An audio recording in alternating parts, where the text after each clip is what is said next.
আচ্ছা, একটা কথা বলুন তো, আমাদের ভারতবর্ষ কি দুর্বল হয়ে গেছে? আমাদের ভারতবর্ষ কি দুর্বল হয়ে গেছে বলুন তো? যে বাংলাদেশ যখন তখন আমাদের ভারতবর্ষকে হুমকি দেয়, যে সাতটা রাজ্য আমাদের, অর্থাৎ সেভেন সিস্টার যখন তখন দখল করে নেওয়ার হুমকি দেয়, চীনকে দিয়ে শিলিগুড়ি কর্ডিনর তথা চিকেন নেক দখল করার কথা বলে বারবার। এরা এত সাহস পায় কোথা থেকে? আর আমাদের দেশের প্রধানমন্ত্রীজি কি করছেন? বাংলাদেশ তো একটা পুচকি দেশ। এদের কাছে না আছে ঠিকমতো বায়ুসেনা, না আছে ঠিকমতো নৌসেনা, না আছে ঠিকমতো সেনাবাহিনী, না আছে প্রশিক্ষণ প্রাপ্ত গরিলা আর্মি। তারপরেও এরা কিভাবে বারবার ভারতের রাজ্য নিয়ে কথা বলে, ভারতকে ভাঙার চক্রান্ত করে? এত সাহস পায় কোথা থেকে?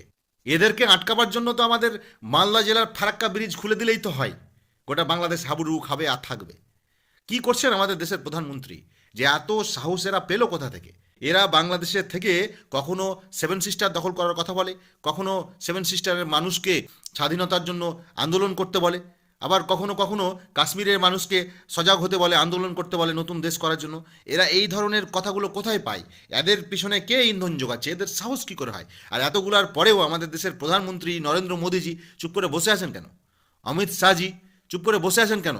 আপনাদের কি মনে যাচ্ছে এই পুচকি একটা দেশ এত বড় বড় বাতেলা মেরে বেড়াচ্ছে, আর আপনারা চুপ করে বসে আছেন? এদের থামতে পারছেন না? এদের বিরুদ্ধে অতি শীঘ্রই ব্যবস্থা করুন, নইলে এরা যা শুরু করেছে আমাদের দেশের মধ্যে বিশৃঙ্খলা এরা লাগিয়েই ছাড়বে।